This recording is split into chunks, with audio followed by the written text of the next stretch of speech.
pourra faire comme ça. OK. Donc, hier, on a commencé déjà par voir le syntaxe Python. Donc, on a vu la première partie qui sont les variables. On a dit qu'en Python, nous ne sommes pas obligés de déclarer, dans la déclaration des variables, de préciser c'est quoi le type d'une variable. Et après, on a commencé de voir les expressions.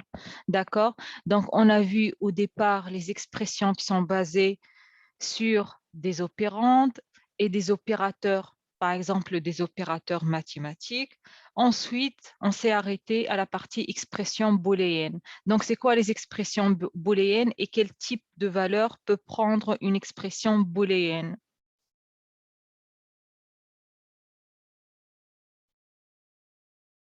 C'est quoi les valeurs booléennes qu'on a vues dans la première et la deuxième séance? Vrai, J'en ai faux. parlé. Vrai et faux, dans la partie algorithmique, on a dit ça s'appelle vrai et faux. Donc, vrai, faux, c'est dans le pseudocode lorsqu'on écrit un algorithme. Maintenant, lorsqu'on va, parce que l'algorithme qui est écrit en pseudocode, il est en langage qui est proche du langage humain. C'est pour ça qu'on parle en français. D'accord? Maintenant, on va voir le syntaxe Python. Le syntaxe Python, vrai, c'est true, et faux, c'est false. D'accord? Donc, les expressions booléennes, normalement, ça existe où? On a vu un type de structure la semaine dernière, où on pourra avoir des expressions booléennes. C'était dans les conditions, dans les structures conditionnelles. D'accord? Toute condition, elle doit répondre, elle doit avoir une réponse qui est soit true, soit false. D'accord? Il faut qu'elle a true pour qu'elle soit activée. D'accord? Est-ce que c'est clair? Maintenant, on va voir, donc, pour avoir des expressions booléennes, on peut faire, par exemple, des comparaisons. Et pour faire une comparaison, on peut comparer une égalité. Donc, pour comparer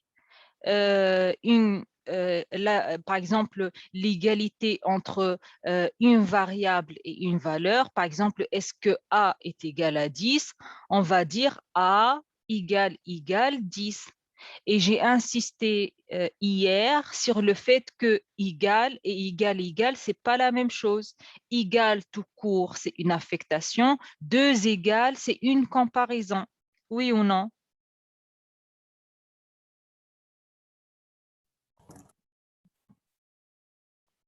Alors les autres, vous êtes où ce matin? Oui. D'accord? Donc maintenant, pour comparer la différence, que c'est différent de, c'est un point d'exclamation égal. D'accord? Après, on peut utiliser les opérateurs mathématiques qui sont supérieurs, inférieurs, supérieur ou égal, inférieur ou égal. Donc, par exemple, lorsque je dis 2 supérieur à 8, c'est quoi la réponse? Qu'est-ce que Python va me répondre? False. Que c'est false, que c'est pas correct. D'accord? Par exemple, je peux faire A égale à 2 et après je fais A supérieur à 8. Donc, lorsque je fais A supérieur à 8 entrée, c'est-à-dire j'exécute cette instruction, euh, Python, il va m'écrire false. D'accord? L'idéal, en fait, dans ce cours-là, c'est que c'est tous ces petits exemples. Maintenant, vous avez Jupyter Notebook. Vous pouvez les écrire sur Jupyter et les exécuter. Vous allez voir qu'est-ce que ça donne. D'accord? Oui, oui ou non? Oui. Donc, Oui. on peut aussi écrire même une expression qui contient plusieurs opérandes, pas que deux. Par exemple, A inférieur ou égal à 8, 8 inférieur à 18. Et donc, il va comparer, il va tester ou évaluer toutes ces comparaisons. Si toutes les comparaisons sont évaluées à true, il va retourner true. Si toutes les... S'il vous plaît, mutez vos micros. Si toutes les parties ne sont pas évaluées à true, il doit retourner false. D'accord? On peut aussi avoir des opérateurs logiques. Les opérateurs logiques sont OR ou bien AND. Donc, OR et AND, c'est lorsqu'on a deux parties ou deux expressions et on va évaluer les deux expressions, d'accord? Or c'est pour avoir un trou, lorsqu'on a un or, pour que Python ou même en logique, pour avoir un true, il faut que les deux conditions, l'une des conditions soit évaluée à true, d'accord? Alors que and, il faut absolument les deux parties, d'accord? On va voir un exemple. Donc, est-ce que 3 est égal à 3? Oui. Ah, oui. Donc, parce qu'on a ici un or, il suffit que l'un des deux conditions soit true pour que ça passe un trou. Dès que le premier, c'est cette première partie-là, est égale à true, on ne sommes même pas obligé d'évaluer la deuxième partie. Donc, ça va nous retourner un true. D'accord? Maintenant, oui, Yacine. Est-ce qu'il peut y avoir plusieurs conditions? Genre, on peut enchaîner les and. Oui. Ok, ok. On peut enchaîner plusieurs conditions. C'est comme ici avec les opérateurs de comparaison. On peut avoir plusieurs conditions avec des opérateurs logiques, soit OR, soit AND. On peut avoir, par exemple, 3 égale à 3. OR, c'est 9 supérieur à 24. AND, d'accord, Ok, ok. 2 supérieur à 15. D'accord. Ok, Donc, on merci. peut enchaîner, faire une succession des conditions. Mais là, D'accord? Oui, mais le OR, est-ce que le OR est prioritaire sur le AND? C'est-à-dire que si on met sur une même ligne 3 égale 3, oui, OR oui, 9 supérieur à 24, oui. AND, Oui, AND, oui, oui. C'est comme les opérateurs mathématiques, bien sûr qu'il y a un ordre de priorité. D'accord? Après, on utilise les parenthèses aussi. D'accord? Normalement, moi, ce que je vous conseille, lorsque vous utilisez plusieurs opérateurs, l'idéal, c'est d'utiliser des parenthèses. D'accord? et du coup, c'est quoi la priorité si on a sur une même ligne OR et AND? Euh, la priorité, on va calculer le premier OR et après INT. OR, ça passe en premier. D'accord? Après, D'accord. moi, bon, je préfère que vous faites le test, Peut-être que vous faites le test. Ouais. Non, en fait, je vais retirer cette réponse.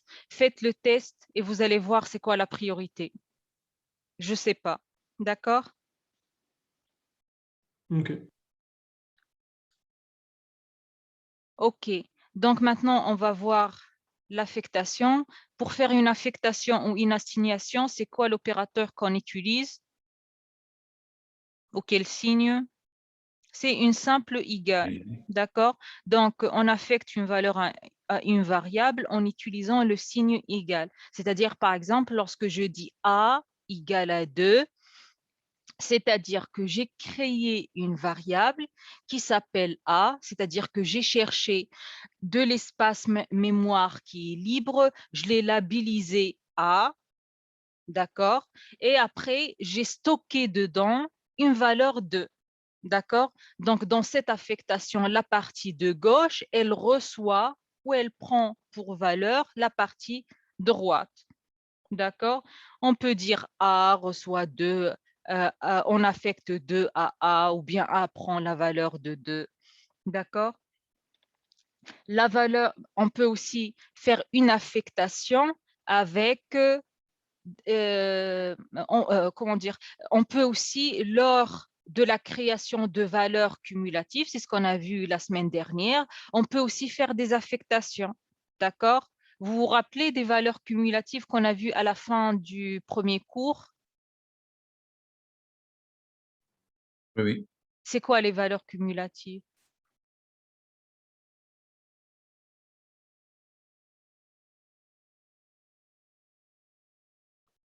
Allô? Comment ça, c'est quoi? Pardon? Je comprends pas la question. C'est quoi une valeur cumulative? Il n'y a pas à comprendre ou pas comprendre. C'est Ah, quoi? d'accord. C'est quand on ajoute une nouvelle valeur. Par exemple, Oui. on avait rajouté NBR qui équivaut à ou montant total qui est égal à zéro. On rajoute une nouvelle valeur. Donc, elle sert à quoi? Bah, À faire des boucles. dénombrer, par exemple, à dénombrer, non, c'est pas à faire des boucles, à dénombrer le passage, par exemple, à calculer des valeurs cumulées, D'accord? C'était les deux cas qu'on a vus sur les valeurs cumulatives. D'accord? Donc ici, on peut aussi, lors d'une incrémentation ou bien une décrémentation, utiliser l'affectation. Donc, par exemple, lorsqu'on écrit A égale à A plus 1, c'est-à-dire que la nouvelle valeur de la variable A, elle va évoluer au cours du temps et elle prendra la valeur antérieure plus 1. C'est-à-dire que si dans l'instruction ou la ligne du code précédente A est égale à 5, lorsqu'on écrit A égale à A plus 1, c'est-à-dire que la nouvelle A, elle aura la valeur 6. Imaginons que dans notre code, la ligne 1500, on a A égale à 5. D'accord? Dans la ligne 1501, on aura A égale à A plus 1, c'est-à-dire que à la ligne 1502, la valeur de A, forcément, la nouvelle valeur de A à partir de la ligne 1502 est égale à 6. Est-ce que c'est clair? Oui. OK, donc ici, par exemple, A égale à 2, lorsque je fais A égale à A plus 1, donc la valeur de A, elle sera égale à combien? À 3. Et lorsque je fais A égale à A moins 1, Et maintenant, c'est 2. d'accord. Maintenant, on va voir, j'espère que ça sera dans le slide suivant. Non. D'accord. Ça, on va le voir, j'imagine, plus tard. Les informaticiens ou les développeurs qui ont beaucoup d'expérience et qui ont l'habitude d'écrire beaucoup du code, ils ont des façons simplifiées d'écrire une affectation, de faire une incrémentation ou bien une incrémentation ou bien une décrémentation. Et c'est la même chose. Ils peuvent utiliser un autre syntaxe que ici, je ne l'ai pas présenté. Et pourquoi ici OK. Donc, que je l'ai pas cité ici, au lieu d'écrire A égale à A plus 1, on peut utiliser un autre syntaxe qui veut dire la même chose. Je pense qu'on va le voir dans d'autres slides ou peut-être dans d'autres séances. C'est A plus égale 1. Lorsque vous trouvez A plus égale 1, c'est la même chose que dire A égale à A plus 1. D'accord? OK. Madame, Oui. mais l'incrémentation, est-ce que A égale 2, c'est aussi une incrémentation ou c'est seulement pour le changement d'une variable, enfin, A égale A plus 1? Non, A égale à 2, ça s'appelle une affectation ou bien une assignation. On a affecté 2 à la variable A. Une incrémentation, c'est-à-dire incrémenter, c'est-à-dire avancer quelque chose de 1 dans le français, dans la langue française, incrémenter, c'est-à-dire avancer d'un pas ou un truc comme ça. Bon, vous pouvez regarder dans le dictionnaire. Donc, incrémenter, c'est prendre l'ancienne valeur et avancer de quelque chose. D'accord. D'accord? Madame, Oui. pour la décrémentation, j'ai pas compris pourquoi 2 est égal à 2 moins 1 et c'est égal à 2 et pas 1. Du coup, J'ai pas compris votre question. pour la Ici, décimentation, oui, OK, c'est oui, décrémentation. c'est bon, Ici, je me dis, ouais. ça manque un R. Donc, A, au début, elle était égale à 2. Oui, Dans l'affectation, A égale à 2. Lorsqu'on a fait A égale à A plus 1, donc A, elle est devenue égale à 3. 3, oui, mais pour l'autre. Et après 3 moins 1, ça devient 2. Ah, ok, c'est-à-dire on prend le 3, on prend pas le 2 de départ. Ok, j'ai compris. Parce que en fait, lorsqu'on fait du code en Python, on ne revient pas 3 lignes plus tard. Ah, ok, Le code, il va évoluer ligne par ligne. ouais, ok, merci. C'est bon, en fait, à partir de cette ligne-là, imaginons ici, on a 3 lignes. À partir de la ligne 2, la valeur de A n'est plus égale à 2. C'est comme, en fait, vous avez un espace mémoire. D'accord? C'est comme vous avez une adresse. D'accord? On va dire, vous avez une boîte. Allez, bon, on va faciliter les choses. Vous avez une boîte. Dans la boîte, vous avez mis 2. D'accord? Imaginons une lettre 2, j'ai mis 2. Après, lorsque j'ai fait A égale à A plus 2, j'ai sorti le 2 et j'ai remplacé dans cette boîte qui s'appelle A 3. Maintenant, après que j'ai dans cette nouvelle boîte, il y a quoi? Oui, du Il y coup, a il y a 3, 3. oui. Il y a 3. Et après, lorsque j'ai fait A égale à A moins 1, c'est-à-dire je vais aller dans cette boîte, je vais sortir ce 3 et je vais le remplacer par 3 moins 1. Donc, je vais remettre 2. Ok. OK. OK, donc j'ai dit et j'ai insisté et je réinsiste parce que les étudiants, ils font toujours les mêmes erreurs. L'affectation n'est pas la même chose qu'une comparaison. A égale à B, ça s'appelle une affectation. Donc l'affectation, elle a un effet, mais elle n'a pas de valeur, elle retourne rien. Lorsque je fais A égale à 2 entrées, là, j'aurai rien. D'accord? J'aurai rien parce que ici, c'est simplement A, elle a pris la valeur qui est dans B. Il n'y a pas une valeur pour cette expression parce que c'est une affectation. Est-ce que l'idée est claire? Une comparaison, lorsque je vais comparer deux choses, j'attends une réponse, j'attends que le compilateur il me dise si c'est vrai ou non. D'accord? Une affectation, j'attends pas de réponse. C'est simplement, c'est comme un ordre, une affectation. Je lui dis, mets dans A le contenu de B. Une comparaison, je lui dis, mais est-ce que A est égal à B? Est-ce que c'est clair? Ouais. Donc, l'affectation, elle a un effet, mais elle n'a pas de valeur. Une comparaison, elle a une valeur, mais elle n'a pas d'effet. C'est-à-dire, lorsque je fais A égale à B, le contenu de A reste lui-même et le contenu de B, il va rester, par exemple, imaginons A égale à 5 et B égale à 6. Donc, lorsque je fais A égale à B, A, elle reste égale à 5 et B reste égale à 6. Mais j'aurai une réponse qui est très true ou false, qui veut dire est-ce que cette comparaison, elle est correcte ou non? Est-ce qu'il y a une égalité ou il n'y a pas d'égalité? Est-ce que vous avez des questions? Parce que je ne souhaite pas revenir sur ce point-là dans les prochaines séances.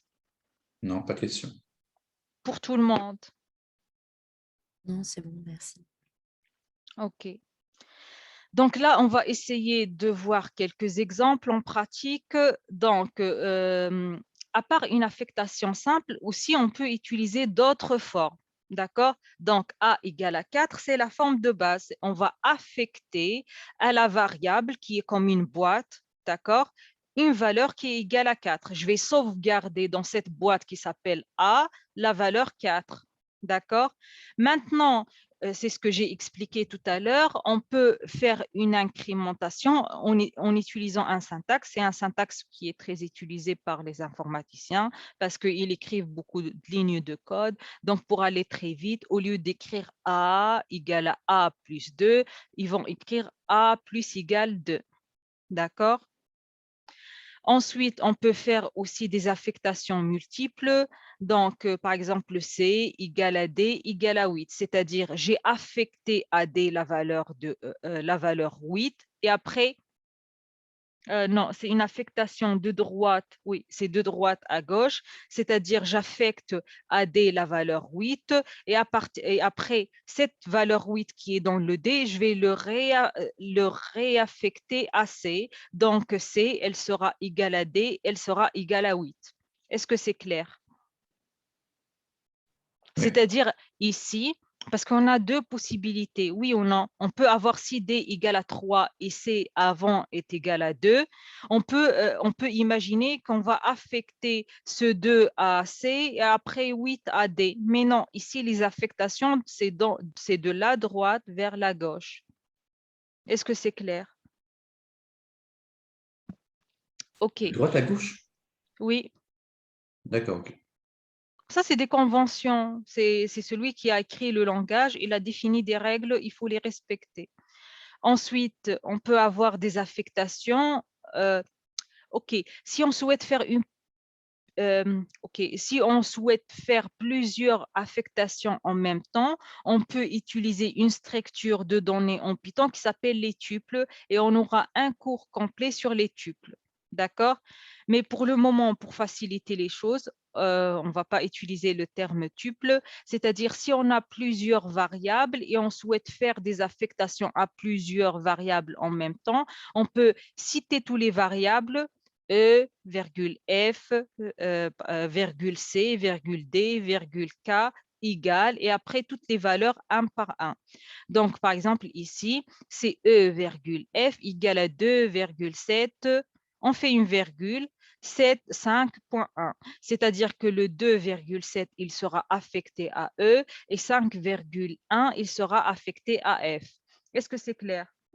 Donc, ça sera par position. Le premier sera affecté au premier. La première valeur, elle sera affectée à la première variable. Deuxième valeur à la deuxième variable et ainsi de suite. Est-ce que c'est clair? Oui. On peut aussi, à l'aide des affectations, faire une permutation. D'accord? Une permutation, c'est-à-dire échanger les valeurs de E et F. D'accord? Donc, si je souhaite échanger les valeurs de E et F, par exemple, donnez-moi une autre façon d'échanger les valeurs de deux variables. C'est Sur comme par... plusieurs lignes. Sur plusieurs lignes, mais c'est Oui, trop oui, oui, compliqué. oui. C'est pas trop compliqué, mais dites-moi sur plusieurs lignes. Bah, c'est-à-dire que si on a enfin, f égale 2,7,5,1, si on veut ensuite réaffecter, on peut faire E, et ensuite à la ligne suivante, on peut faire E égale 5,1 et F égale 2,7, mais c'est trop compliqué. Enfin, Mais ça va écraser la valeur. Si vous faites sur plusieurs lignes, ça va écraser. Du moment, si E égale à 2,7 et F égale à 5,1, du moment où vous allez faire E égale à 5,1, la valeur 2,7 est disparue. C'est comme vous avez deux verres, un qui contient du lait et un qui contient de l'huile. Si vous souhaitez, c'est comme deux boîtes, et vous souhaitez juste échanger le contenu des deux. Si vous voulez verser le lait sur l'huile, c'est terminé, c'est perdu l'huile. Donc, si on souhaite faire une permutation, l'autre façon de le faire, c'est d'utiliser une troisième boîte ou un troisième récipient. C'est-à-dire, si vous avez, par exemple, vous souhaitez échanger les valeurs de A et B, vous allez utiliser une troisième variable C. On va mettre le contenu de A dans cette nouvelle variable C. Dans A qui est maintenant vide ou informatiquement, il y aura la valeur dupliquée de ce A-là, mais on l'a déjà sauvegardé dans C, donc c'est pas... Oui. Donc, si par exemple, on souhaite échanger le contenu de deux variables, A et B, ce qu'il fallait faire, mais c'est un peu plus long, c'est d'utiliser une troisième variable C. Donc, dans C, au début, on va mettre le contenu de A. Donc, c'est bon, on a dupliqué ça, on l'a sauvegardé ailleurs. Maintenant, dans la nouvelle A, dans cette A, je peux mettre B. Et dans ce B, je vais remettre le contenu de C. Est-ce que vous voyez ce que je veux dire?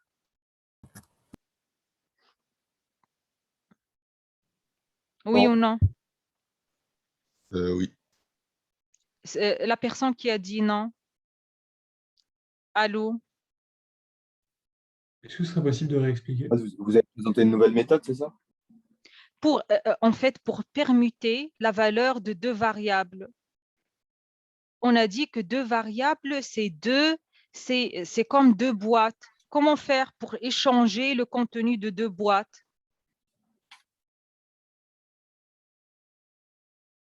Dans l'autre? Une Oui. boîte en plus. Hein? Il faut une boîte en plus. Il faut une boîte en plus. Si, par exemple, vous avez un verre qui est rempli d'eau et un verre qui est rempli de lait, et vous souhaitez échanger le contenu des deux verres, comment on fait normalement? On prend un troisième verre pour pouvoir faire l'échange, oui ou non? Oui. C'est exactement la même chose. Donc, il y a deux possibilités pour faire la permutation ou l'échange des valeurs de deux variables, soit en utilisant des tuples, c'est comme ici, E, F égale à F, E, ou bien en rajoutant une troisième variable et on fait la permutation. D'accord? Est-ce que c'est clair? Oui. Après, on pourra aussi faire une affectation en utilisant des listes, mais ça, on va le voir dans les semaines d'après, dans le cours des listes. OK, donc là, maintenant, on va commencer à écrire du code Python. Donc, la première partie, elle concerne les entrées-sorties. Lorsqu'on souhaite saisir quelque chose, c'est-à-dire c'est une entrée, c'est quoi notre terminal ou c'est quoi, ça sera à partir de quel équipement qu'on pourra saisir des données. Les entrées, ça vient de quel équipement?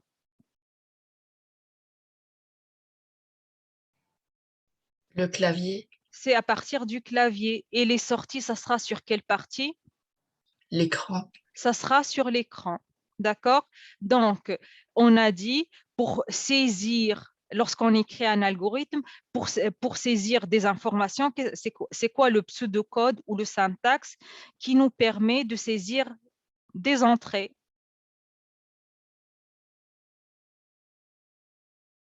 C'est quoi le syntaxe ou le pseudocode qu'on a vu pendant le premier cours qui nous L'algorithme? permet... Oui, L'algorithme? oui, C'est ça, non? oui, mais comment, c'est quoi le syntaxe? C'est quoi le code? Qu'est-ce qu'on écrit pour saisir des variables? On fait saisir et après le nom de la variable. Maintenant, si on souhaite afficher quelque chose à l'écran, dans l'algorithme, on écrit Écrit affiché. afficher, afficher, on va mettre une première guillemet, on va mettre tout le texte et on ferme avec une guillemet. Et lorsqu'on souhaite rajouter des variables, le contenu de certaines variables, on met une virgule à chaque fois et après le nom de la variable. Est-ce que c'est clair? Maintenant, on va voir la traduction de ça en Python. D'accord? Donc, il s'agit de communiquer avec l'ordinateur et plus particulièrement avec le programme. Donc, qu'est-ce que j'ai fait?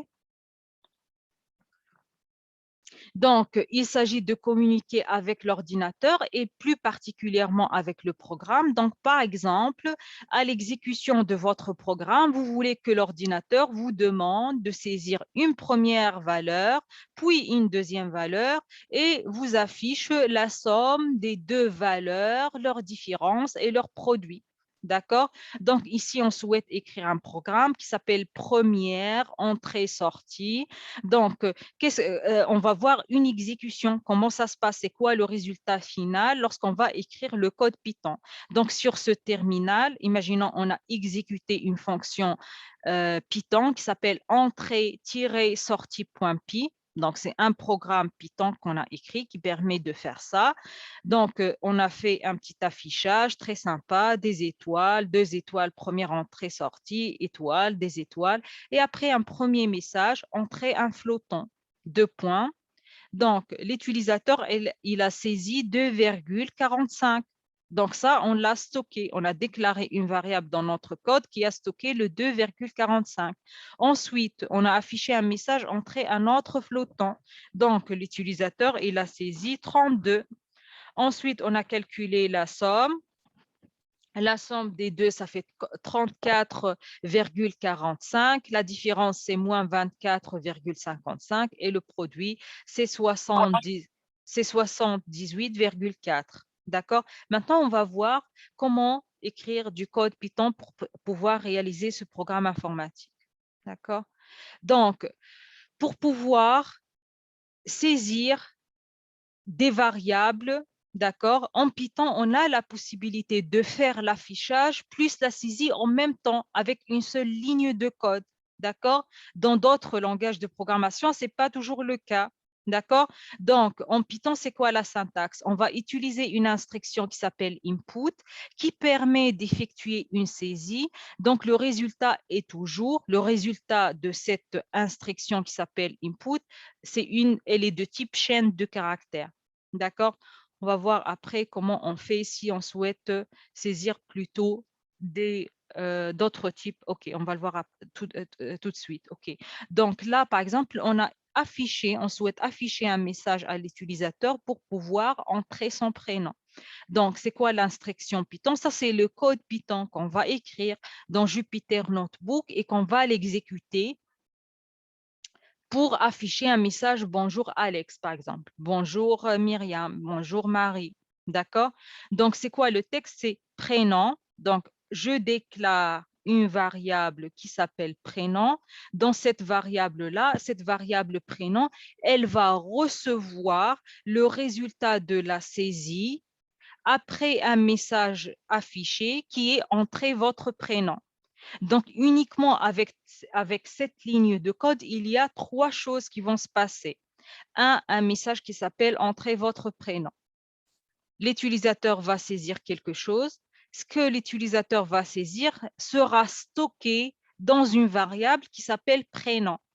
Est-ce que cette ligne de code est claire? Oui. Après, il y a quelque chose où moi, je ne peux pas intervenir. C'est un effort personnel de votre part, c'est d'apprendre le syntaxe. Je ne peux pas rentrer dans votre cerveau et mettre... Parce que ça, il y a pas... C'est comprendre à quoi ça sert cette ligne et après apprendre à reproduire cette instruction. Donc, c'est toujours un nom de variable égale input entre parenthèses 2 guillemets et on fait le message qui nous intéresse. D'accord? Une fois que c'est fait, on fait un print. On va afficher bonjour et après le nom de cette personne. Est-ce que c'est clair? Oui. Donc, on a dit input, elle doit retourner une variable de quel type? Prénom, elle sera de quel type? Chaîne de caractères. Une chaîne de caractères. Mais nous, parfois, on a besoin plutôt de saisir, par exemple, des nombres, des entiers, c'est-à-dire des valeurs numériques. D'accord? Dans ce cas-là, il faut plutôt faire une sorte de conversion. Le terme technique qu'on utilise en informatique, ça s'appelle un cast. Caster, c'est-à-dire changer le type de quelque chose en informatique. D'accord? Donc là, par exemple, on va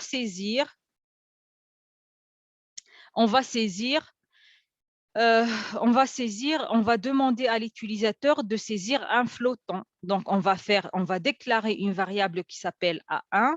Dans A1, on va sauvegarder la valeur saisie. Après l'affichage du message, entrer un flottant. D'accord? Donc, une fois qu'on a fait ça, on va afficher. Donc, ici, l'utilisateur, il va avoir un message entré un flottant. L'utilisateur, ici, il a saisi 10,52. 10,52, normalement, il est de quel type? Float. 10,52, normalement, c'est un réel, donc c'est un float. D'accord? Par contre, c'est ce que j'ai expliqué tout à l'heure, l'informatique, l'ordinateur, le compilateur, il est bête. Lui, il ne fonctionne pas comme ça. Nous, les êtres humains, on voit que 10,5, c'est un float. Pour lui, en fait, n'importe quoi vous allez saisir, ça sera toujours de type chaîne de caractères. Donc ici, par exemple, lorsqu'on a fait type ou bien type de A, il nous a affiché que c'est classe str. Classe str, c'est-à-dire que la classe ou le type de cette variable A1, c'est un type string. Str, c'est l'abréviation de string. String, c'est la traduction anglaise de chaîne de caractères. Est-ce que c'est clair? Oui. Sinon, on souhaite convertir cette chaîne de caractères en un float ou le remettre à son type de base. Ce qu'il fallait faire, c'est faire un cast. C'est quoi un cast? Pour faire un cast, pour modifier le type d'une variable vers un autre type. Par exemple, ici, on souhaite changer le type chaîne de caractères et rendre ce A1 de type float. Donc, float, c'est-à-dire réel. Donc, pour faire ça, on fait float entre parenthèses A1 et on pourra sauvegarder ça dans soit A1, soit A tout court. D'accord? Ah, madame, Oui, mais on ne pouvait pas écrire float dès la première ligne pour éviter de... on peut, mais là, on va aller plutôt doucement. On peut faire A1 égale à float, on ouvre la parenthèse, input, entrée, un flottant. Mais là, d'accord? Est-ce que c'est clair? Oui. Qui a des Oui. questions? Non, plutôt qui a des questions? S'il vous plaît, pour ceux qui ont des questions ou pour eux, c'est un petit peu difficile, n'hésitez pas à me poser des questions parce qu'après, on va avancer, on va voir des choses un petit peu plus complexes et après, ça sera un peu tard pour revenir en arrière. Qui a des questions? D'accord.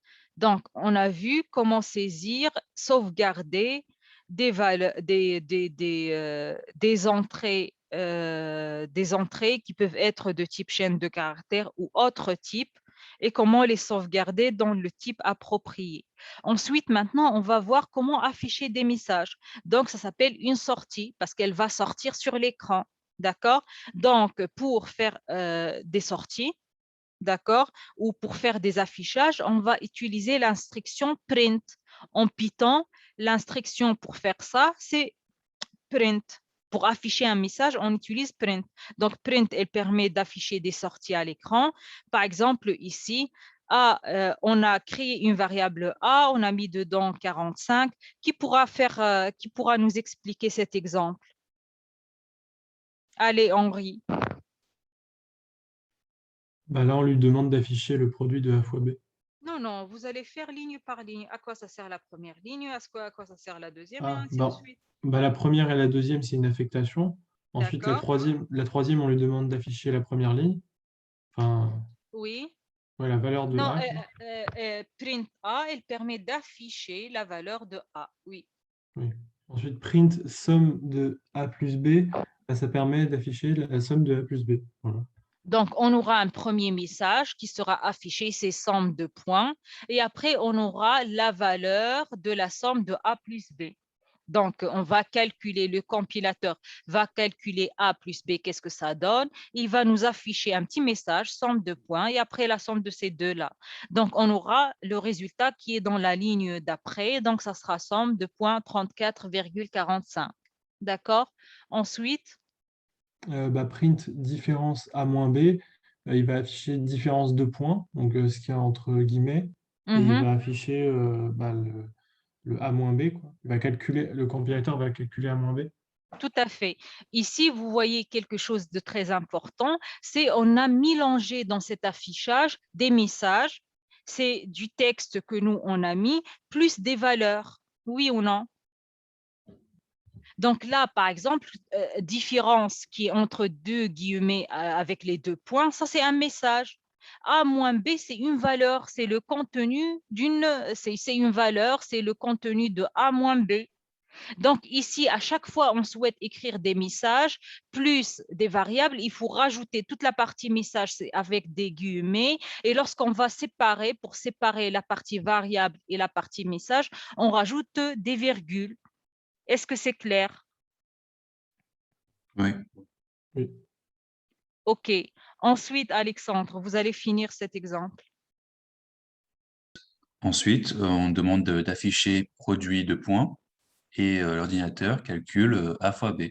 D'accord. Donc, on aura une ligne, Alexandre, produit de points 78,4. Voilà. OK. Voilà, merci. Donc, maintenant, on a dit hier qu'on pourra, lorsqu'on va écrire un grand code, on peut utiliser des fonctions qui sont déjà ou une partie du code qu'on a écrit précédemment, par exemple, où on pourra organiser notre travail sous forme de modules. C'est des dossiers qui contiennent plusieurs fonctions qu'on pourra les réutiliser dans d'autres parties du code. D'accord? Donc, pour ça, on parle de module de fonction. D'accord? Donc, on appelle module tout fichier constitué de code Python, c'est-à-dire tout fichier avec l'extension .py qui sera importé dans un autre fichier ou script. C'est-à-dire que vous, dans votre fichier, dans votre bloc ou notebook Jupyter, vous pouvez importer un code que j'ai écrit moi et que je l'ai sauvegardé avec l'extension .py, un code Python que j'ai sauvegardé avec l'extension .py. Donc, les modules permettent la séparation et donc une meilleure organisation du code. Et ça, c'est important lorsque on développe des projets. Donc, pour les étudiants qui vont voir avec moi au second semestre programmation pour les sciences, on va faire réaliser un projet complet, ça sera par binôme, où vous allez développer une application informatique pour quelque chose. Par exemple, un site web, par exemple, une calculatrice informatique, un logiciel, comment dire, un jeu. On peut développer aussi un jeu. Donc, tout ça, vous allez écrire plusieurs fonctions, plusieurs scripts pour mieux organiser votre code. Et donc, vous pouvez importer le code qui a été développé dans un script dans un autre script. Sans réécrire le code, on pourra juste l'importer. D'accord? Donc, les modules permettent la séparation et donc une meilleure organisation du code. Donc, il est courant dans un projet de découper son code en différents fichiers qui vont contenir des parties cohérentes du programme final pour plusieurs raisons. Un, on pourra faire ça pour faciliter la compréhension générale du code. Ça, c'est nécessaire lorsqu'on va avoir un grand projet qui contient des milliers de fichiers. L'idéal, c'est d'organiser sous forme même de dossiers, de librairies, ainsi de suite. D'accord? La deuxième possibilité aussi, c'est pour pouvoir faciliter la maintenance. Comme ça, si on a des erreurs de code, on pourra faire la résolution fichier par fichier ou script par script. Aussi pour faciliter le travail d'équipe. Donc, si on travaille plusieurs sur un projet, chacun il pourra travailler sur sa partie, sur son dossier avec ses scripts. D'accord? Un, il va gérer l'affichage, l'autre, il va gérer toute la partie calcul mathématique, l'autre, il va gérer toute la partie système embarqué, l'autre, il va gérer toute la connectivité avec plusieurs équipements. Et donc, chacun, il va écrire ses scripts ou ses fonctions. Est-ce que c'est clair? Juste une question. Oui. Par exemple, on prend l'exemple d'un module qu'on met dans un code Python. Si on modifie ce module séparément, est-ce que ça modifie automatiquement dans le code Oui. Python Oui, bien sûr. En fait, si vous allez importer ce script.py, c'est-à-dire ce fichier ou les fonctions ou le code qui a été rédigé dans ce fichier .py, bien sûr, toute modification à ce script, elle va affecter l'intégralité du code. D'accord? Ok, merci. Donc, il faut faire attention. Donc, il y a 3 grandes catégories de modules qu'on va les classer selon leur éditeur. D'accord? Parce que nous aussi, aujourd'hui, même si nous sommes des débutants, on va utiliser quelques modules qui sont standards et qui ne font pas partie. OK, donc on peut utiliser. OK, donc on peut utiliser sans même faire attention des modules standards qui font partie du langage en soi et qui sont intégrés automatiquement par Python. On peut aussi utiliser des modules. Là, c'est une faute, il faut que je corrige ça. OK. D'accord. Le deuxième type de module, c'est les modules développés par des développeurs externes qu'on va utiliser, qu'on va pouvoir les utiliser. Par exemple, si on travaille en équipe et chacun il va développer son script, on peut échanger les scripts ou par exemple travailler sur différentes parties, après combiner pour le projet complet. On peut aussi nous-mêmes développer des modules qu'on pourra les réutiliser dans le même projet ou dans d'autres projets. D'accord? Donc, on va en premier temps se concentrer sur, OK. Donc, j'ai dit ici qu'on va utiliser certains modules standards. D'accord? Donc, par exemple, toutes les fonctions d'affichage. Print, ça s'appelle une fonction. Ou bien input, c'est aussi une fonction. C'est des fonctions qui étaient codées par les développeurs de Python pour permettre à l'utilisateur de faire des affichages ou des saisies. D'accord? Donc, on aura besoin d'importer un module pour pouvoir exécuter donc l'instruction print ou bien l'instruction input. Est-ce que c'est clair? Oui.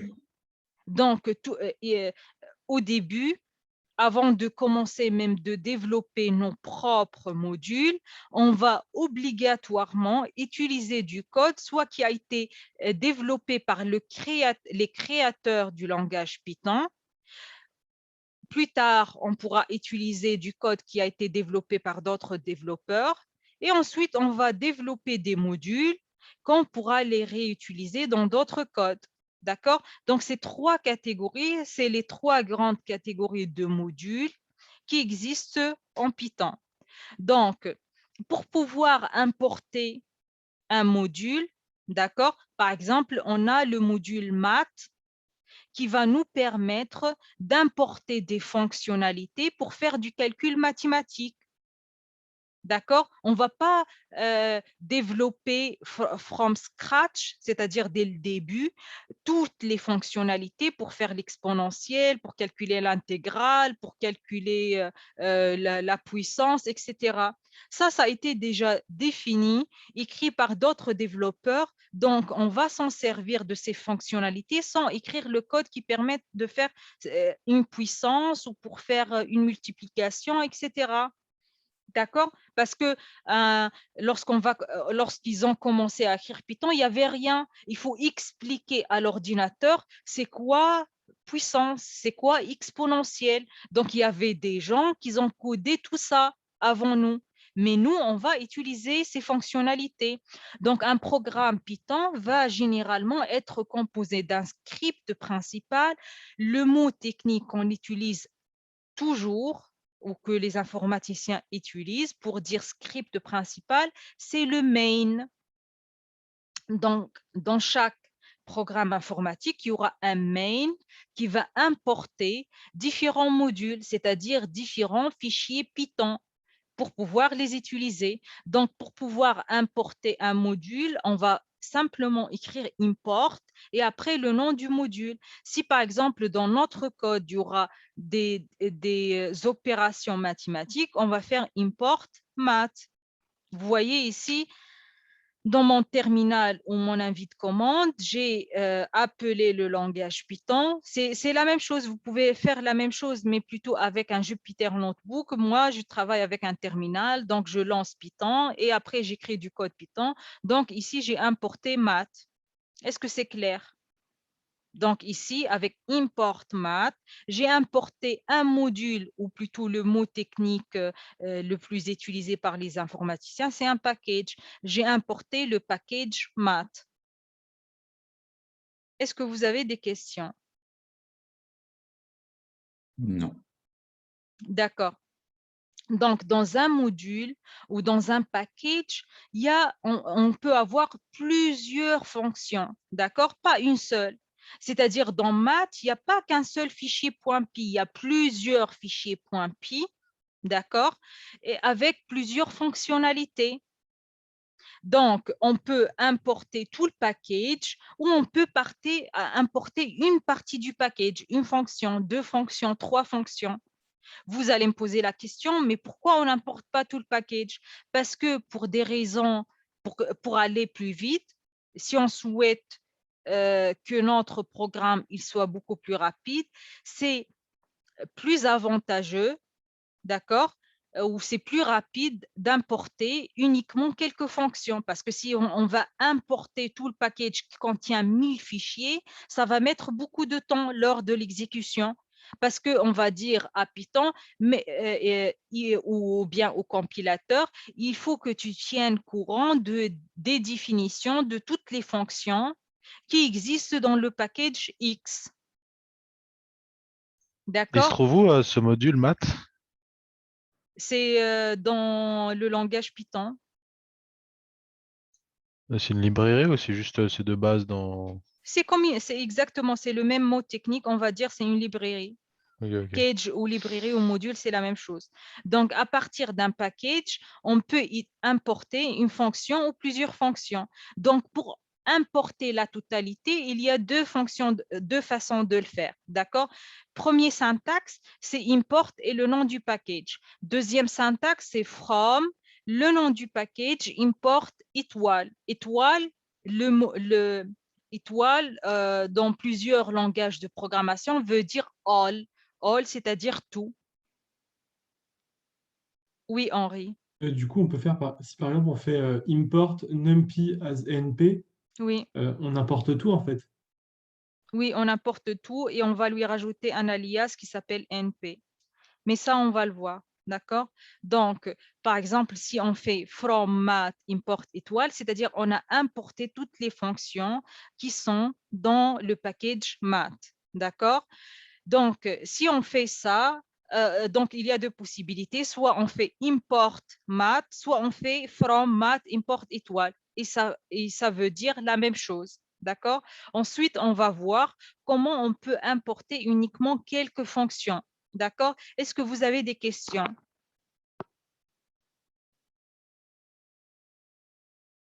Donc, je souhaite, par exemple, aujourd'hui, à la fin de ce cours-là, que chacun d'entre vous, il va essayer d'exécuter ce code Python pour voir qu'est-ce que ça donne. D'accord? Donc, ici, première ligne, c'est from math import étoile. On a déclaré une variable nombre qu'on a stocké dedans 121.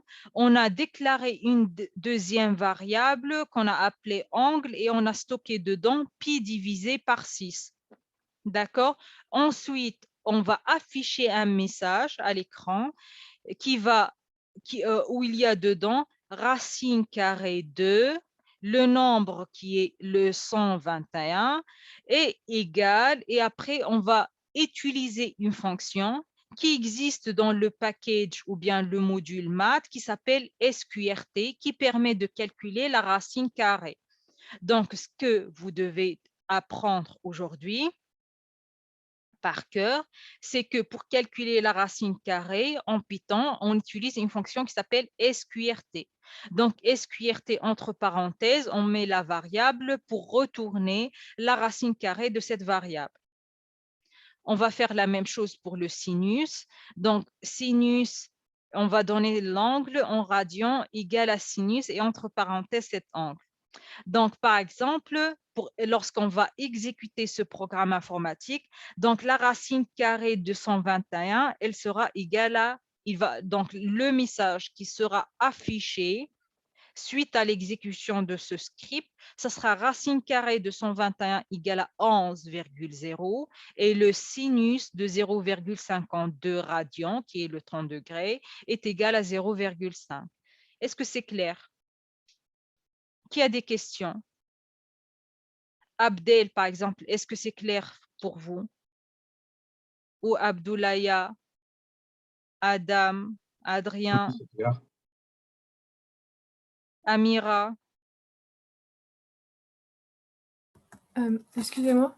Oui, dites-moi. Alors moi, le script est clair là, mais par contre, on a vu donc deux manières de faire, from math import étoile et import math. Est-ce qu'il y a une différence ou est-ce que c'est exactement C'est la même chose. C'est la même chose. En pratique, ça fait exactement la même chose? Ça fait la même chose. D'accord, merci beaucoup. D'accord. Est-ce que vous avez d'autres questions?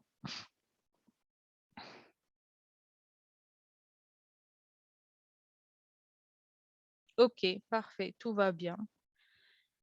Donc, il y a plusieurs packages ou bien modules ou bien librairies qui existent déjà dans Python. Ça s'appelle des modules standards où il y a plusieurs fonctions qui sont définies et vous n'êtes pas dans l'obligation de redéfinir ces fonctions. Par exemple, le jour où vous allez développer un programme informatique et vous avez besoin de fonctions qui permettent de travailler avec le temps. Donc, ce qu'il fallait faire, c'est d'aller regarder le package ou bien la librairie ou bien le module qui s'appelle Time. D'accord?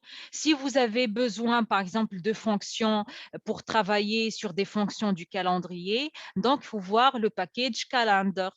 Par exemple, toutes les fonctions utiles pour faire des opérations mathématiques comme le cosinus, le sinus, l'exponentielle, etc. Donc, ça existe dans le package math. D'accord? Donc, ça, vous n'êtes pas obligé d'apprendre par cœur.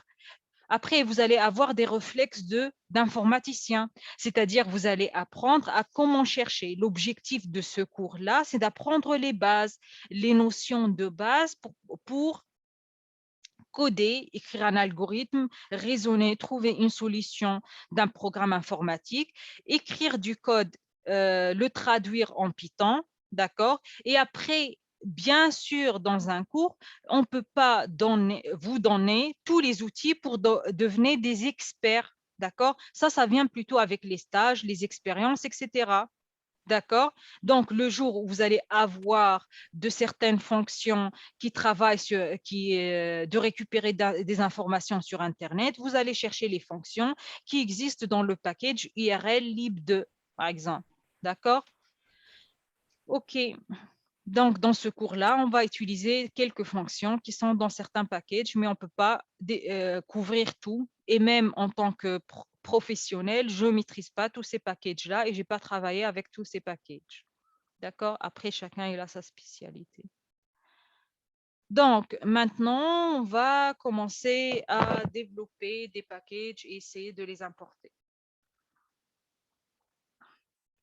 Mais du coup, un module, c'est une librairie ou c'est un nom de Normalement, fichier? en fait, le mot technique, plutôt de dire module, c'est un fichier dans une librairie. D'accord. Une librairie, c'est plus grand qu'un module. Ça, c'est le mot technique. D'accord? Mais pour vous faciliter les choses parce que vous êtes des débutants, on va considérer module, package, qui est la traduction de module ou librairie, comme étant la même chose. D'accord? Est-ce que c'est clair? De toute façon, librairie, c'est un mot technique qui n'est pas très utilisé par les développeurs Python. Python, ils vont utiliser plutôt le mot module ou bien package. D'accord? On dit on va importer des packages Python. Librairie, c'est utilisé plus avec d'autres langages de programmation. C'est les mêmes termes, mais plutôt ça dépend de la communauté. D'accord? Donc, librairie, ça sera utilisé plus avec les gens qui font de l'orienté objet. Les gens qui font de l'orienté objet, ils vont utiliser plus le terme technique library. D'accord? Les développeurs Python, ils vont utiliser plus package. Donc, on peut développer nous-mêmes, comme je l'ai expliqué dans les 3 catégories de modules ou package. D'accord? On peut développer nos propres packages et on pourra les importer. Donc là, par exemple, nous avons développé un module.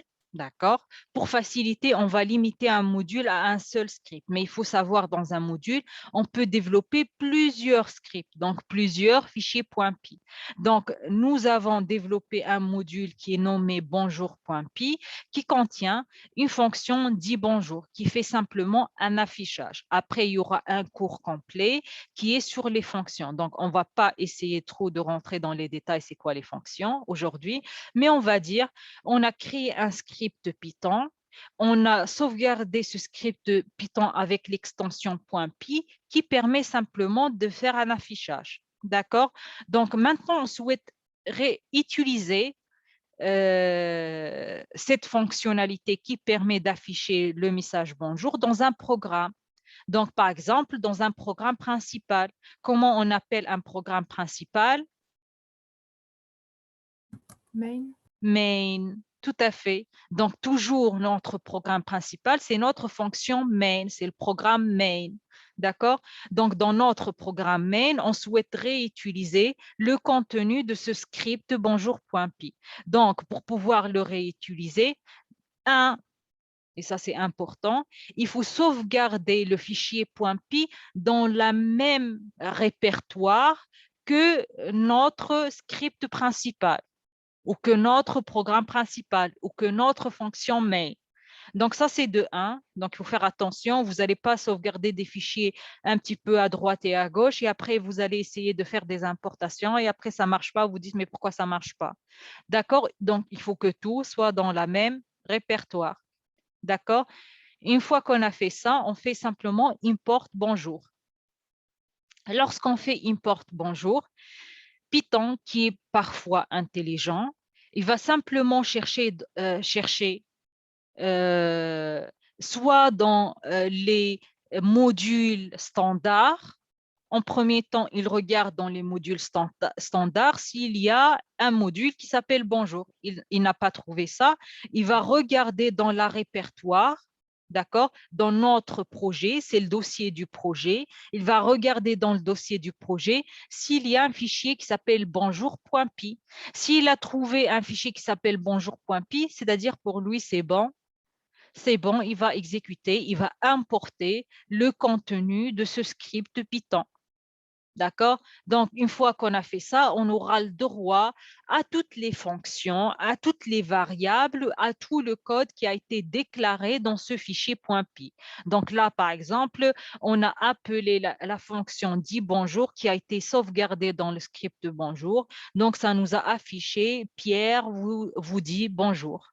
D'accord? On a pu appeler la variable nom qui est sauvegardée dans le script de bonjour. Donc, pour appeler la variable ou pour appeler la variable nom qui est sauvegardée dans le script ou le module bonjour, on fait le nom du module suivi d'un point, suivi de la variable. Donc, par exemple, bonjour.nom, ça va nous retourner Pierre. Est-ce que c'est clair? Oui.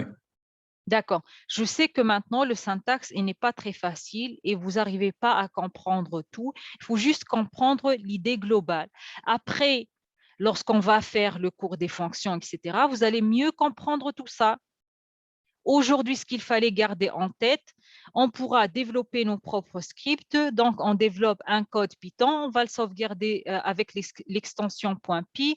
On va le sauvegarder dans la même répertoire que notre programme principal. Dans notre programme principal, pour pouvoir utiliser le code qui existe dans ce module-là, on va faire import et le nom du module et le nom de ce fichier ou le nom de ce script. C'est tout. Est-ce que ces deux phrases-là sont claires? En faisant Oui. abstraction du syntaxe là et du code qui a été écrit. C'est clair. D'accord, Et Cédric, qu'est-ce que c'est vous appelez bon. main? Main, c'est le programme principal. Donc là, par exemple, c'est quoi le programme principal? C'est ça. C'est la deuxième partie où il y a import, bonjour, etc. Et bonjour, c'est un programme en soi?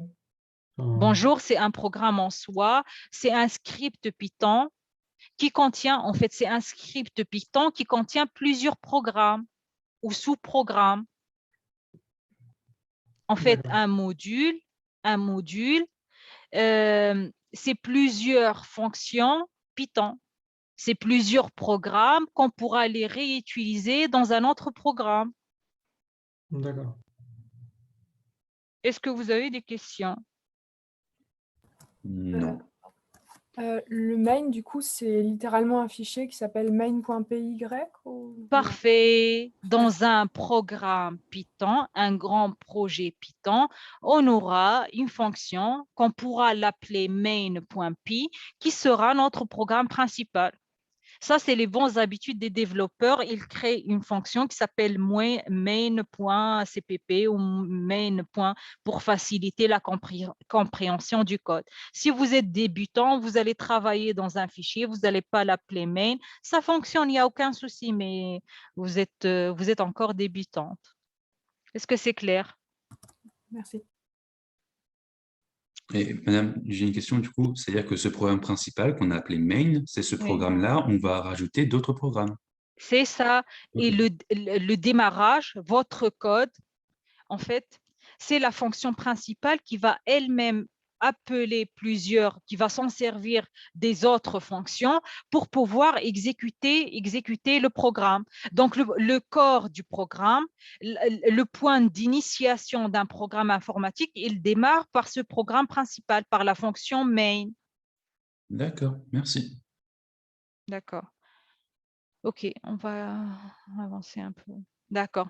Donc, tout à l'heure, j'ai dit, on peut ne pas importer tout le module ou bien tout le package, mais on peut importer uniquement certains éléments d'un package. D'accord? Tout à l'heure, qu'est-ce qu'on a fait pour importer la totalité? La deuxième syntaxe qu'on a vue, c'est from math import étoile. C'est-à-dire qu'à partir du package math, on a importé tous les éléments de ce package.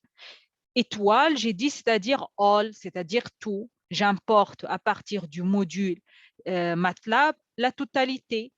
D'accord? Donc, maintenant, qu'est-ce qu'on fait? C'est quoi la syntaxe pour pouvoir importer certains éléments et ne pas importer la totalité? D'accord? Donc, on pourra se contenter d'importer certains éléments en particulier, c'est-à-dire on peut importer uniquement que quelques fonctionnalités. Par exemple, si moi, à partir du package math, j'ai besoin uniquement d'utiliser la fonction SQRT qui permet de calculer la racine carrée. Je n'ai pas besoin des autres fonctions. Donc, qu'est-ce que je vais faire? Je vais faire from, math, import, SQRT. Donc, l'instruction, ça sera from, le nom du module, import l'élément ou bien la fonction qui m'intéresse. Est-ce que c'est clair? Oui. Donc là, par exemple, dans mon module qui s'appelle bonjour, je peux importer soit la fonction dit bonjour, soit je peux importer la variable nom. Donc, si je souhaite, par exemple, importer uniquement la variable nom, comment je vais faire? Ça sera quoi la syntaxe? Et je souhaite qu'une autre personne répond qui est différente de Alexandre et Henri. Bakary, par exemple, ou Beshraoui, Bruno,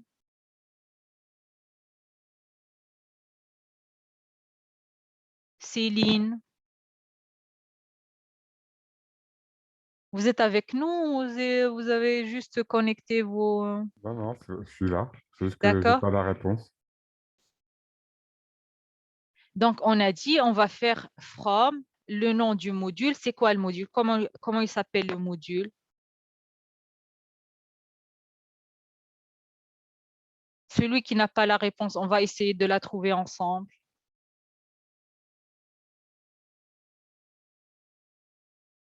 Non? Ça vous intéresse pas? Shaima? En fait, si vous allez rester dans votre coin, vous n'allez pas poser des questions, vous allez pas faire l'effort, vous n'allez jamais comprendre. Et après, on va voir des choses beaucoup plus complexes et on va avancer et ça sera très dur pour vous de rattraper le retard. Le module, c'est bonjour.py. C'est bonjour.py. Mais nous, donc en fait, le module, il s'appelle bonjour, d'accord? Mais le script où on a sauvegardé le script Python, il s'appelle bonjour.py parce que toujours, il faut rajouter l'extension .py pour dire que c'est un script Python. Donc, le module, il s'appelle bonjour et le script, il s'appelle bonjour.py.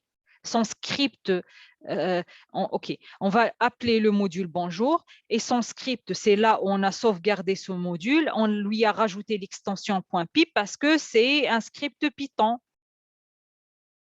Donc, ça sera from, on va dire c'est quoi le nom du module. Donc, c'est quoi le nom du module? Bonjour. Bonjour, import. Là, maintenant, on va importer quoi? On souhaite importer la variable nom. Donc, on va simplement faire from, bonjour, import, nom. Une fois qu'on a fait ça, lorsqu'on va mettre nom tout court, on va avoir le résultat Pierre parce que dans notre programme principal, il contient tout ce qu'on a déclaré dans l'autre script qui s'appelle bonjour.py. Oui, c'est qui la personne qui a levé sa main? C'est moi. Oui. Du coup, juste une question. Le Pierre qui est écrit dans la troisième ligne, c'est automatique du coup? Le nom, la variable nom qui contient dedans la valeur Pierre, ça devient automatique parce qu'on le connaît maintenant. On D'accord. connaît que non, c'est quelque chose, on connaît non, c'est quelque chose qui a été sauvegardé dans bonjour et sa valeur est égale à Pierre. D'accord, donc on décide d'importer non, et ensuite, automatiquement, le programme Oui, sait que non, c'est égal à Pierre. Il écrit Pierre. tout à fait, Ok, tout ok. à fait. Si vous avez remarqué la différence par rapport, malgré je ne souhaite pas passer beaucoup de temps là-dessus parce que ce n'est pas ça l'objectif. Tout à l'heure, lorsqu'on avait besoin de la valeur non, de la variable non, on a écrit bonjour.nom, c'est-à-dire c'est le nom, la variable nom qui a été sauvegardée dans le module bonjour, dans le package bonjour. On a précisé parce que ici on a importé tout le package. D'accord? Alors que là, pardon, alors que là, parce qu'on a appelé uniquement, parce que là, on a précisé que le nom dont il s'agit, c'est bien le nom du bonjour. Bon, c'est un petit peu plus difficile, mais ça, on va le voir plutôt surtout avec les fonctions, ça sera beaucoup plus clair. Mais lorsqu'on importe un seul élément, on n'a pas besoin de préciser le nom du package plus le nom de cette variable. Si on importe tout le package, il faut rappeler que c'est le nom qui vient de ce package. C'est juste ça, ce qu'il faut garder en tête. Donc, on va par exemple pouvoir choisir de n'importer que la variable nom ou que la fonction dit bonjour depuis le module bonjour.py ou le module bonjour qui est sauvegardé dans le script bonjour.py. Donc, dans le cas où on n'importe que certains éléments depuis un module, il ne faudra pas ensuite préfixer le nom des éléments par le nom des modules. Le nom préfixé, c'est-à-dire leur rajouter quelque chose qui leur définit. C'est le bonjour point. D'accord? C'est comme tout à l'heure, on a fait bonjour point nom. D'accord? Donc, lorsqu'on importe uniquement certains éléments à partir d'un module, nous ne sommes pas obligés de préfixer ces éléments-là. Nous ne sommes pas obligés de rappeler notre programme principal qu'il s'agit bien de nom qui a été sauvegardé dans le package bonjour. D'accord? Pour pouvoir les utiliser dans notre script principal. Oui, dites-moi. Et si on a plusieurs modules, enfin si on a enregistré plusieurs modules, par exemple bonjour 1, bonjour 2, bonjour 3, si on met from bonjour, il va pas. Enfin, qu'est-ce que la machine va faire? C'est-à-dire que là, par exemple, on n'a pas Non, mis il faut bonjour.py. faire from bonjour 1. Si vous avez sauvegardé vos scripts avec le nom bonjour 1.py, lui, lorsque vous allez lui dire from bonjour, il ne va pas comprendre en bonjour. Il y aura un message d'erreur parce que lui, ça n'existe pas bonjour. Ça existe bonjour 1, ça existe bonjour 2, ça existe bonjour 3. Ouais, mais est-ce que du coup, enfin, parce que là où on n'a pas mis .py, mais du coup, si on n'a qu'un seul fichier qui s'appelle bonjour, on n'a pas besoin de mettre .py. Enfin, est-ce que la machine Non, comprend? non, non, je n'ai pas compris. Il y a une grande confusion là. Tout script Python, il doit être sauvegardé avec un pi. Si vous Oui, n'allez mais pas le sauvegarder pas avec l'extension .py, ce n'est pas un script Python. C'est de TXT, donc le compilateur, il ne va pas comprendre. C'est obligé, lorsque vous allez écrire un module, il faut lui rajouter, l'extension .py. mais si par exemple Même, on met même from si, même s'il y a du code Python dedans, le compilateur, il est tout bête. L'ordinateur, il est bête. Il cherche quelque chose avec l'extension .py. S'il n'y a pas l'extension .py, il ne va pas tenir compte de ces fichiers. et du coup, est-ce qu'il comprend si on met from bonjour.py? Non, il y a une erreur de syntaxe. D'accord. Il faut toujours faire from bonjour tout court. Donc il rajoutera lui-même le .py en fait. Non, il ne va pas rajouter le .py. Lui, lorsqu'il va voir, lui, il attend un syntaxe qui est import le nom d'un module. D'accord? Il va trouver, par exemple, bonjour, import bonjour. Donc, lui, qu'est-ce qu'il va faire, le compilateur? Il va aller chercher un fichier qui s'appelle bonjour.py parce qu'il sait qu'il y a un module qui s'appelle bonjour et qui a été sauvegardé dans un fichier qui s'appelle bonjour.py. Le syntaxe Python, il impose qu'on précise uniquement le nom du module ou le nom du package. Mais bien sûr, parce que c'est un script Python, on va le sauvegarder avec l'extension .py. Est-ce que c'est clair? Oui, c'est clair. Et du coup, quand on met le from, enfin ce qu'on met après from, on met pas le point pi, enfin on met pas le nom du Non, fichier plus pi, d'accord. non, on ne fait pas. Si vous faites point pi, il y aura un message d'erreur parce que lui, il ne va pas comprendre. D'accord? Parce que lui, et pour lui, le point, il va chercher quelque chose qui sera bonjour point pi, point pi. Ok, merci. Est-ce que c'est clair pour tout le monde? Oui. Et donc, Oui. là, on va essayer de commencer et nous sommes déjà en retard. Ça sera bien qu'on fait un peu du cours 4, qui sont les boucles et les structures conditionnelles. Allez, il nous reste encore un quart d'heure. OK. Donc maintenant, on va voir c'est quoi le code Python qui nous permet d'écrire des boucles ou bien des structures conditionnelles. Donc, on a dit qu'une structure conditionnelle, lorsqu'on va écrire notre algorithme, c'est si, fin si. L'alternative, c'est si, sinon, fin si. Donc, on appelle structure conditionnelle les instructions qui permettent de tester si une condition est vraie ou non. Donc, l'instruction if est la structure de test la plus basique. Elle permet d'exécuter une série d'instructions si une condition est vraie. Donc, la syntaxe d'un test, donc, c'est quoi la syntaxe de cette structure conditionnelle? C'est if, on va mettre une condition, 2 points, retour à la ligne, tabulation. Ça, vous allez l'apprendre. Ce n'est pas un espace, c'est une tabulation. Une tabulation, c'est sur votre clavier les deux flèches. Un flèche qui va à droite et un flèche qui va à gauche. Si vous allez faire juste un espace, il y aura un message d'erreur. Donc, on va reprendre et on va l'apprendre par cœur. If, on va préciser la condition, 2 points, retour à la ligne, tabulation et on fait le bloc d'instruction. Par exemple, instruction, la première instruction, OK, première instruction, retour à la ligne, tabulation, on fait deuxième instruction. Toujours, si vous voyez bien, on va voir cet exemple-là. Par exemple, j'ai déclaré une variable A, j'ai affecté dedans 11. If A est strictement supérieur à 10, 2 points, retour à la ligne, tabulation. Ici, c'est une tabulation, ce n'est pas un espace. Ce n'est pas 2 espaces, ce n'est pas 3 espaces, c'est une tabulation.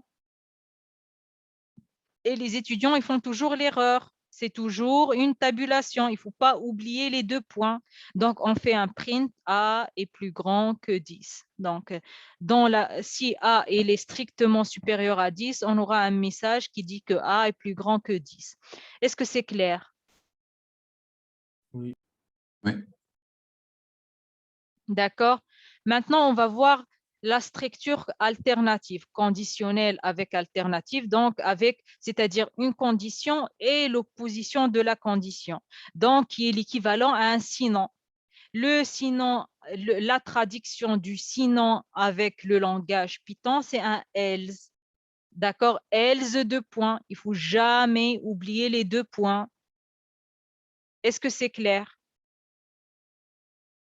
Donc, l'instruction else, qui est l'équivalent à un sinon en algorithmique, elle permet de programmer une exécution alternative lorsque la condition suivante f n'est pas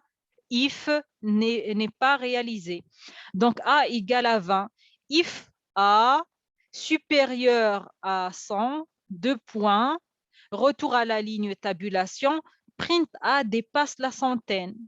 Retour à la ligne tabulation, non, retour à la ligne tout court, là, il n'y a pas de tabulation. En fait, la tabulation, il faut le mettre après le if, c'est-à-dire, on dit au compilateur, le traitement correspondant à cette condition, c'est ça. Donc, par exemple, imaginez que moi, je souhaite faire if A supérieur à 100, 2 points, print A dépasse la centaine, et après, je souhaite afficher un autre message qui est print structure test conditionnel terminé. D'accord? Donc, je fais un retour à la ligne, tabulation et un deuxième print. D'accord? Donc, il faut qu'il y aura à toutes les instructions qui suivent ce if des tabulations. Tabulation sur votre clavier, c'est les 2 flèches. Est-ce que c'est clair? En fait, madame, si Oui. on met, voilà, on appuie sur la touche tabulation, Oui, lorsqu'on va faire action 1 ou action 2. oui, c'est ça. Ça fonctionne. En fait, c'est la tabulation et vous allez mettre l'instruction que vous souhaitez le mettre. Ici, action 1, il n'y a qu'une seule action, c'est A dépasse la centaine.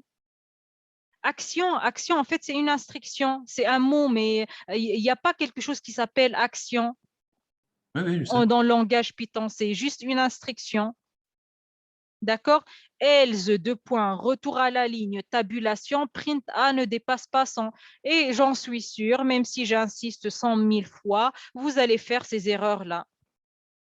D'accord? Donc, il faut au moins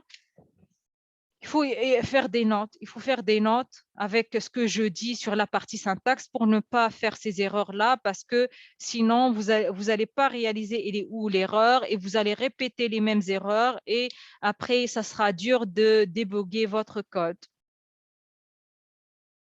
D'accord? Donc là, on va voir un autre exemple. Ce n'est pas un autre exemple, mais on va voir dans le cas où on a beaucoup de conditions à tester. D'accord? C'est-à-dire qu'on a l'équivalent qu'on a plusieurs tests et leur sinon, d'accord, qui est le contraire, l'opposé de toutes les conditions. Donc, si on a, par exemple, ici, 3 conditions. La première condition, si A est strictement supérieur à 10. La deuxième condition, si A est égal à 10. Et la troisième condition, si A elle est inférieure strictement à 10, qui est l'opposé de ces 2 instructions. D'accord? Donc, if A supérieur à 10, 2 points, print A est plus grand que 10, else if, la deuxième condition qui est l'opposé du premier if. Donc, c'est A, la deuxième condition, A est égal à 10. On va simplement afficher que A est égal à 10. Else, dans le cas contraire, on va afficher A est plus petit que 10. Et je souhaite qu'aujourd'hui, vous allez juste taper ou exécuter sur un bloc de notes ce bloc d'instruction. Ce code-là, vous allez l'exécuter pour voir qu'est-ce que ça donne. Oui ou non? On fait ça aujourd'hui. Donc, les 2 exemples que j'ai donnés, essayez de faire ces 2 exemples. Est-ce que c'est clair? Oui. Si on a un seul test, c'est if. Si on a 2 tests, c'est if, else. Si on a plusieurs conditions à tester, à chaque fois qu'on a une nouvelle condition, on rajoute un else if. Est-ce que c'est clair? D'accord? Donc, on peut aussi imbriquer plusieurs conditions. Donc, pour comparer plusieurs valeurs au sein d'une même condition, c'est-à-dire n'exécuter son code que si plusieurs conditions sont vérifiées, on peut soit utiliser plusieurs opérateurs de comparaison, soit les opérateurs logiques, soit imbriquer plusieurs conditions les unes dans les autres. D'accord? Donc là, par exemple, on va choisir quelqu'un pour exécuter ce code et pour aller plus vite, Alexandre, ça sera Alexandre. Donc, Alexandre, c'est quoi la première instruction ici?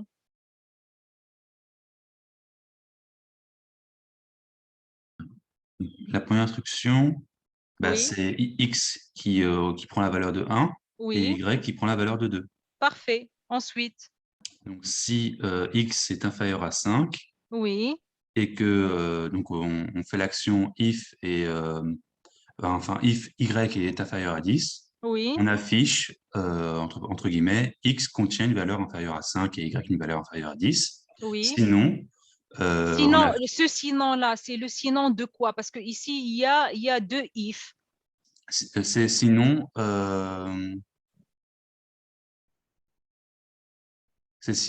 Y est supérieur à 10 ou égal. C'est-à-dire Y ici, le else là, le X, il est inférieur à 5, mais le Y, il est strictement supérieur à 10. C'est ça. On garde le x inférieur à 5, ça nous intéresse. Comment on peut savoir? Comment on peut savoir? C'est sur la même ligne, enfin en quelque sorte, c'est sur la C'est même... l'histoire de tabulation, parce C'est ça. qu'on a mis le else au même niveau de if y inférieur à 10. C'est ça l'avantage de la tabulation. La tabulation, elle va nous permettre et permettre à l'ordinateur, c'est-à-dire au compilateur, de comprendre l'ordre d'exécution des choses.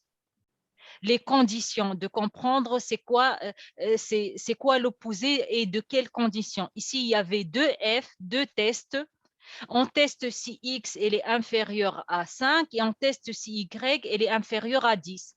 Le premier else, c'est le else du y inférieur à 10.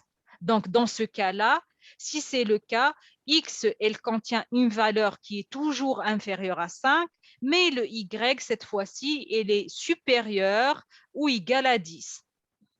Ensuite, il y a un dernier else. C'est quoi ce dernier else? Et celui-là, c'est seulement pour x supérieur à 5. C'est Enfin, si x n'est pas inférieur à 5. Exactement. Ça, le else, il est au même niveau que x inférieur à 5. Donc, c'est l'opposé de la condition qui est x inférieur à 5. D'accord? Donc, ici, dans le cas contraire, x, elle contient une valeur qui est supérieure à 5. Est-ce que c'est clair? Comment on a imbriqué des conditions? Oui. D'accord. Donc, je madame, oui, dites-moi et on va arrêter là-dessus. pour que ce soit juste clair, Oui. la partie de if est inférieure à 10 et le else qui lui correspond, il se fait seulement si x il est plus petit que 5. Sinon, Vous pouvez répéter, je n'ai pas compris. Vous Je veux parlez dire de que- quelle partie? Oui. Du coup, dans imbriquer des conditions, là où on est, Oui. la partie où il y a écrit du coup if y il est inférieur à 10 Oui. et le else qui lui correspond, Oui. Vous l'ordinateur il voyez va ici, pas. je vais rajouter une information. Ici, le if y égale à 10, c'est une instruction, même si c'est une condition, c'est une instruction qui sera exécutée lorsque x déjà il est inférieur à 5. Oui. D'accord, ensuite? C'est tout. C'était juste ça que je voulais dire. Voilà. Ok, donc je vous remercie et on se retrouve la semaine prochaine. Pour le deuxième groupe, on reprend dans 5 minutes. Merci. Bien. Merci, bonne journée, Au revoir, madame. au revoir, bonne Merci. journée. Au revoir. Au revoir, bonne journée. Au revoir, Au revoir. Au revoir. Au revoir. au revoir.